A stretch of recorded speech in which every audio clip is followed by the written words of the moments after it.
was unable to record videos over the weekend. But unfortunately, they both wrapped up for the weekend, so this video is coming out a little bit late, which is why I'm doing the unusual thing of not really doing a review of the conference finals and talking about both the NBA finals and the Stanley Cup finals in the same video, just because like I said, was unable to do anything over this weekend. So I'm calling this the Tale of Two Finals. Now, why am I calling it that? Well, it's because I feel like these two finals are about as different from one another as you can get. In the NBA finals, you have the Oklahoma City Thunder versus the Indianapolis Pacers. The Pacers haven't been to the finals since 2003, 2001, 2005, the Shaq and Kobe Lakers win. The one that the Blazers should have won. And the Thunder haven't been there in quite a while. Also, this is two teams that haven't won it before. Now, the Thunder, technically, I believe, claimed the Seattle Supersonics ring. But the Thunder have not won it as the Thunder. The Pacers have never won a ring. So you have two teams that this is a monumental occasion for the fan base, for the franchise, all of that. On the other end of the spectrum, you have the Stanley Cup Finals, where you have the Edmonton Oilers against the Florida Panthers. The Panthers, who they are your current reigning Stanley Cup champions. And this is their third appearance in 3 years. Their first appearance, they were beaten by my Vegas Golden Knights in our very first Cup win. The Florida Panthers got their very first Cup win last year, and now they're right back into the Stanley Cup Finals against the opponent they beat to get that Cup win last year.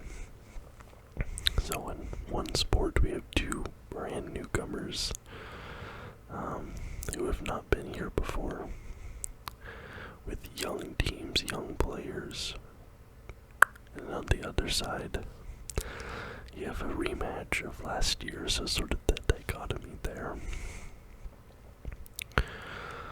Now let's talk about, we'll go NBA first, and we'll transition over to the hockey. The Oklahoma City Thunder, they absolutely dismantled the Minnesota Timberwolves in 5 games. Honestly, watching these games,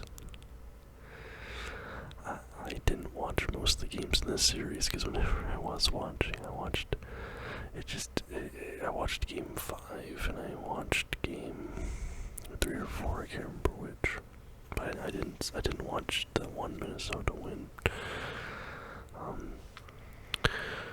But Minnesota never looked competitive in the minutes I was watching. Even though the Pacers-Knicks series also wasn't as close, though that one went to 6, I found that a more entertaining series to watch. I watched all 6 games of that series. But this Thunder team coming into this playoffs, I've been saying that I thought it was going to be the Thunder versus the Celtics in the finals. The Celtics went out early, so I've been saying this whole time it's going to be Thunder. I'm just getting ahead of it. They're still my pick to win. They've been my pick to win the ring since the beginning. And the way they completely dismantled this Timberwolves team just sort of emboldened me there. They completely took Anthony Edwards out of this game. I believe that game 5, I think Anthony Edwards had 21 turnovers. Was it game 5, or was it just... Hold on. Or was it over the whole series? Let me double check before I slander this man unjustly. So he had 38 in that game 5. He had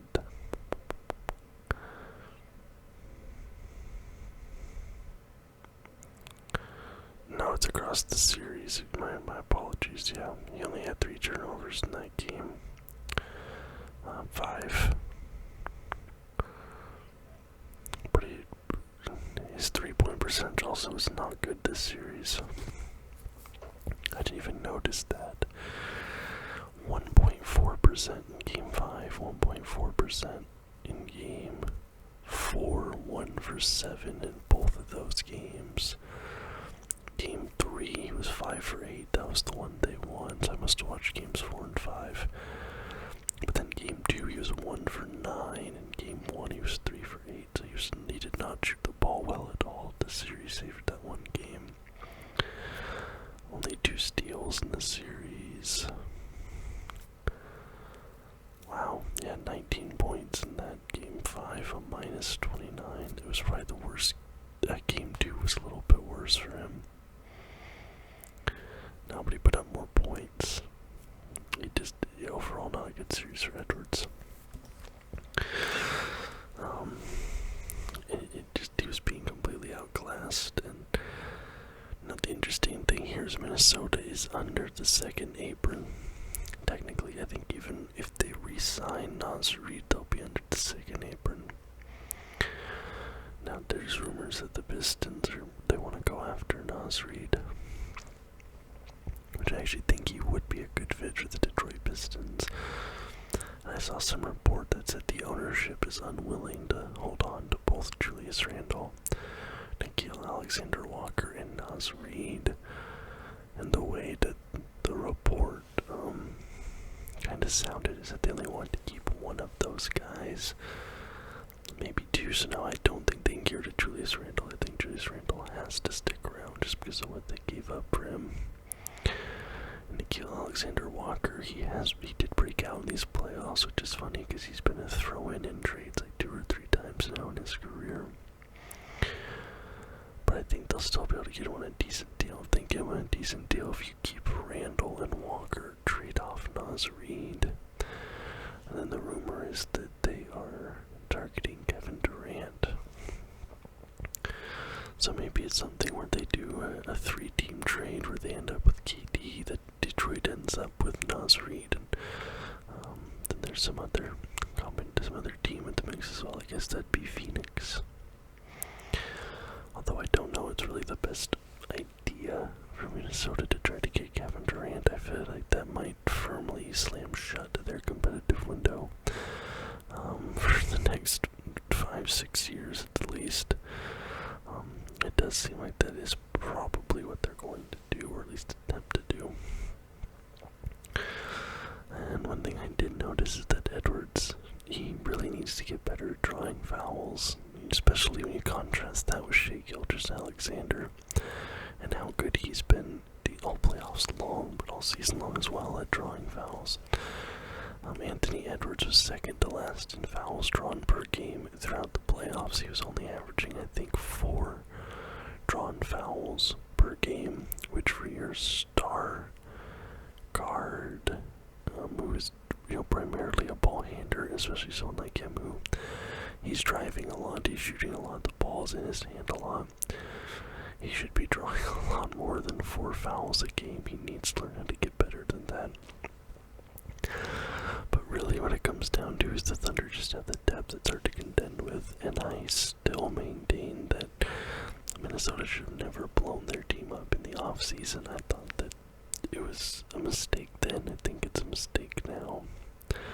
But the Thunder are going to the NBA playoffs where they'll be facing the Pacers. As I've already said, and with this Pacers team, I said it in my predictions, these are both momentum teams. And I had said that I thought whoever won Game 1 was going to win the series. And for a hot minute there, it was looking like the Knicks would be that team to take Game 1, but then they stormed back, hit that last minute Tyrese Haliburton shot, and the Pacers just take the game in OT, and I was stunned watching that game. The minute it went to overtime, I was just watching, and the Pacers looked inevitable as soon as overtime started. And the Knicks got their heart broken, and I honestly felt like that was the turning point, even though they ended up getting 2 wins in the series. It never felt like it was going to matter. It always always felt like the Pacers were going to win this series as soon as Game 1 happened. And part of that is that the Knicks were just turning over the ball way too much, especially in the post, and I think it's ultimately just down to poor spacing for the Knicks.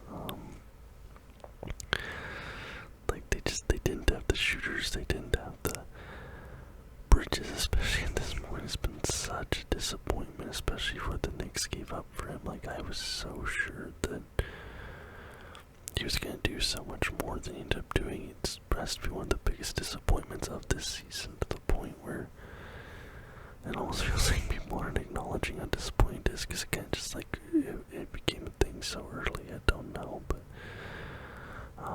they also played drop coverage the entire series, which the Pacers were just tearing apart, especially Pascal Siakam. And Cat just wasn't fast enough to rotate. There was a point in Game 6, like, Thomas Bryant was destroying them in Game 6. But I don't mind that, because Thomas Bryant is one of my favorite players. I think I've mentioned before how I met Thomas Bryant in Vegas. He was on a buffet line at like midnight with two women wearing nothing but his jersey. This is back when he was on the Wizards, so he was a nice guy. I talked to him a little bit. Also in that Game 6, it felt like the three worst players on the court in that Game 6 were Cat, Hart, and Brunson. Like, those are the guys that need to be the guys to step up for New York, and they just didn't. And part of that is because the Pacers forced Brunson to give up the ball. They forced Brunson to pass. They forced other guys to be the ball dominant player, and the Knicks just couldn't capitalize on that. And the Pacers system, these entire playoffs, it feels like the system that the Pacers run, that Rick Carlisle runs, who's an amazing coach.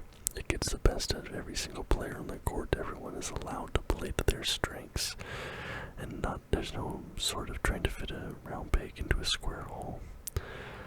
But New York did not feel that same way. It definitely felt like players were not always the most comfortable. Now on the other side of the coin, I don't have much to say on the hockey side.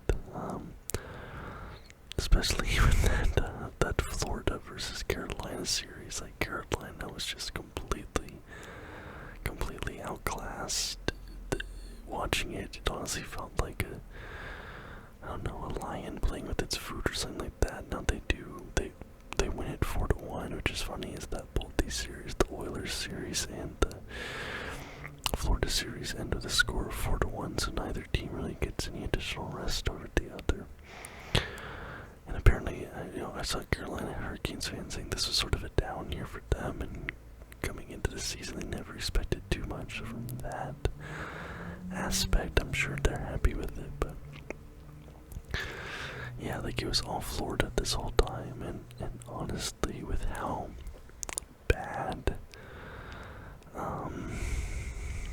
they looked, with how bad Carolina looked, and really just how non-competitive the games were in this series, it felt like I couldn't really get a read on when Florida was doing well or bad. Like, I couldn't really.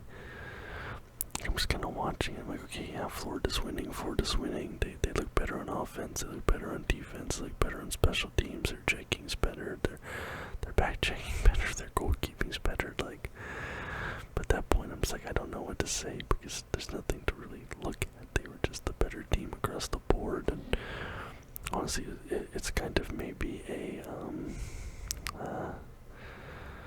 what's the term I'm looking for? It's an indictment of the current playoff system that Carolina got this far, and maybe we just need to see teams 1 through 8 and ditch the divisional alignments entirely for the playoffs.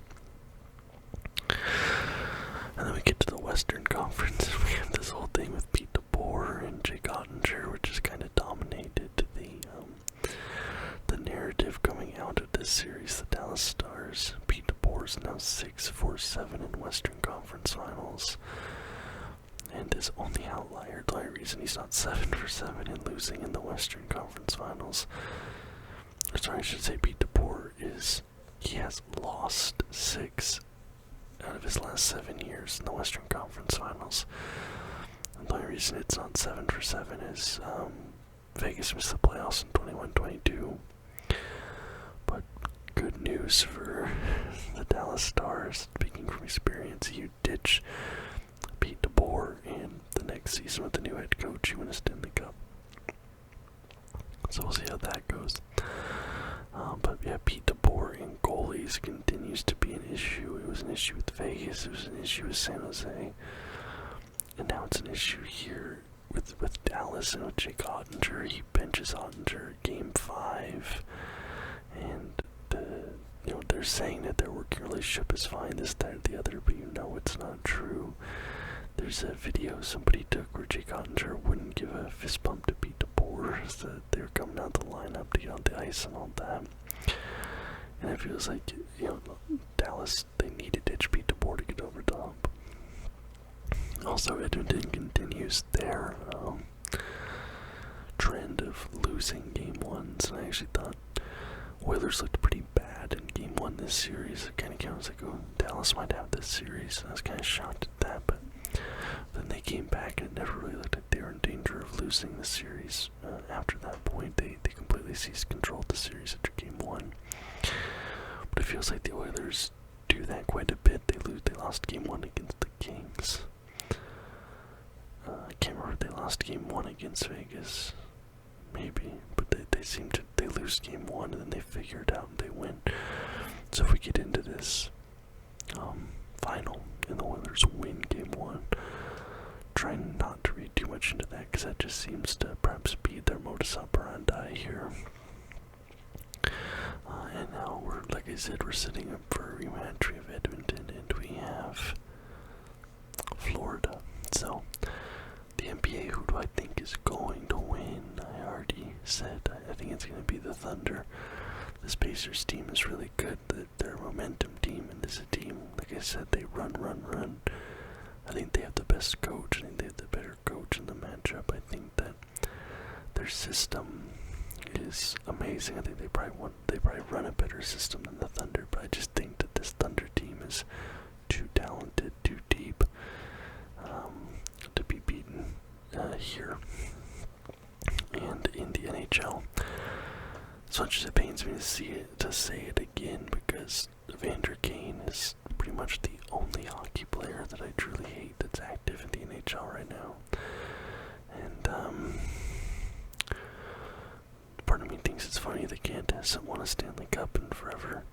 I think that the Oilers will win this series. We're getting a rematch of last year, and Florida looked dominant in that series, and maybe they'll do it again here, I don't know, but this Oilers team feels like a different team. They're not as reliant on that power play, on the special teams. They have a bit more of the fundamental, foundational stuff going right for them. So I think I'll give them the edge here in this finals matchup, but we are almost out of basketball and hockey season. We're in that period of the year coming up where we basically only have baseball going on, which I've been getting a bit more into baseball this year, so I'm not mad about that personally. But anyway, guys, thank you so very much for watching this video. I do hope you liked it. If you did, please leave a thumbs up and subscribe to the channel for more content just like this every single week. Till next time, guys.